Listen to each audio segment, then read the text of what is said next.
The way forward, I am totally against is division, tribalism, ethnicity, call it whatever, division, general blaming. I will even give you one. When Fela was being beaten, a lot of people will say, if you say Fela na Igbo man, we no go agree. Generalization. Why did he have to be Igbo? Fela was fighting for Africans. Shebi na Obasanjo na town man. Growing up in school, my mates too, we say I used to have arguments. Shebi Obasanjo na Yoruba man too. My school days were very bitter. I was having fights every day, defending my father in school, growing up as Fela's son.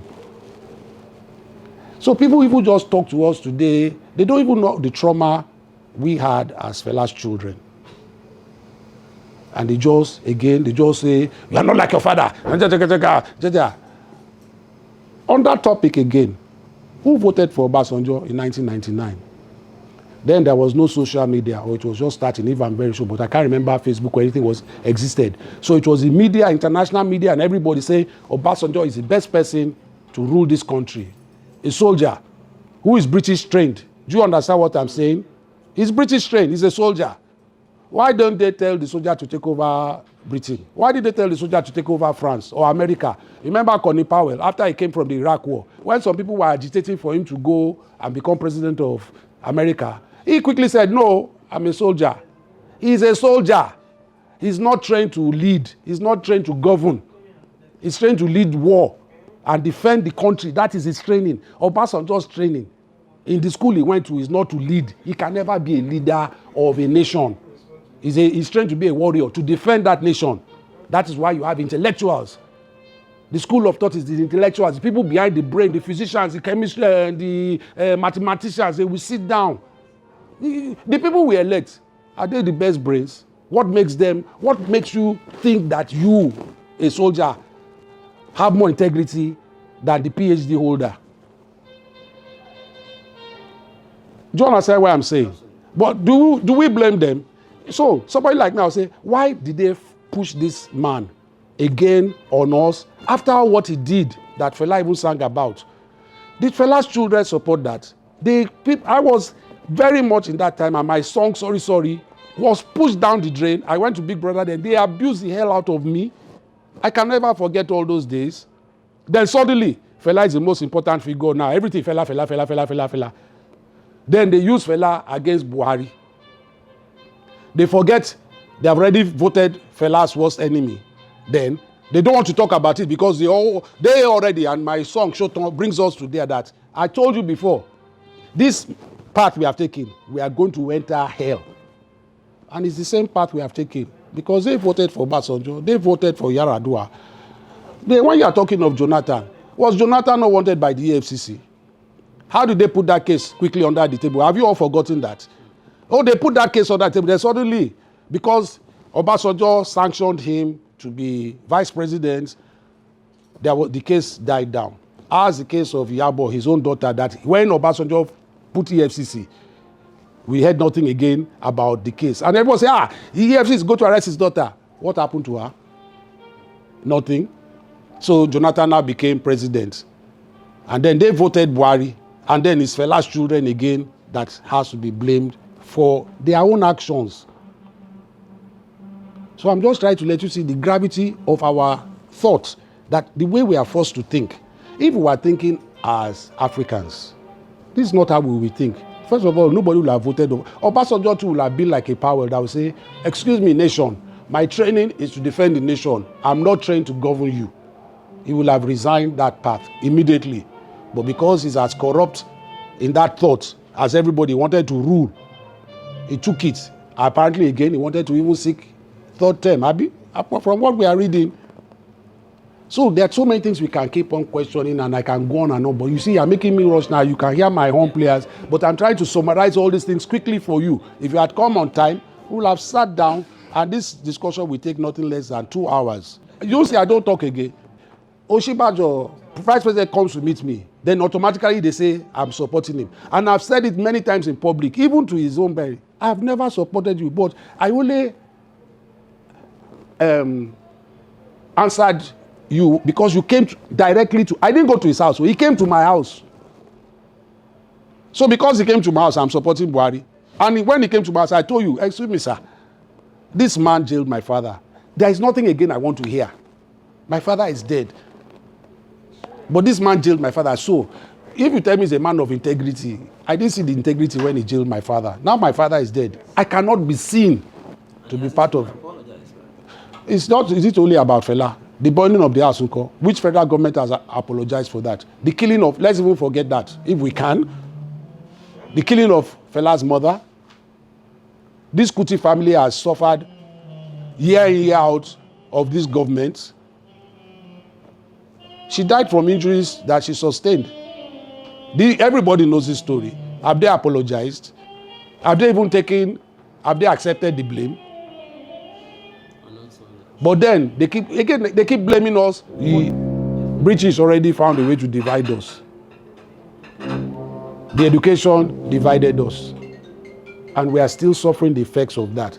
So the school of thought should have been those people that came out of that time should have sat down, understood the damage of slavery and colonization, and that's where the fight was lost. So all this is what we're all doing now is a lost battle. The British know it's a lost battle. Everybody knows it's a lost battle. If we end up in war anywhere, they are the ones going to supply. Do you have arms factory here? Who is going to buy the arms? And then the IPOB and the SN are now manufacturing their weapons. Who? In the Okay. To kill who? To kill us or themselves? Whoever stands on the way of their... And if they lose, who?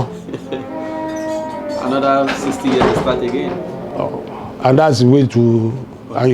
that is the... Really, the intellectuals and everybody, all the intelligent people in this country believe that's the way to go. That's what I said. You say headsmen are killing. Then you generalize that all Hausas are bad. But we have been intermarrying since all these years. There are Igbo people that have married Fulani or Hausa and vice versa.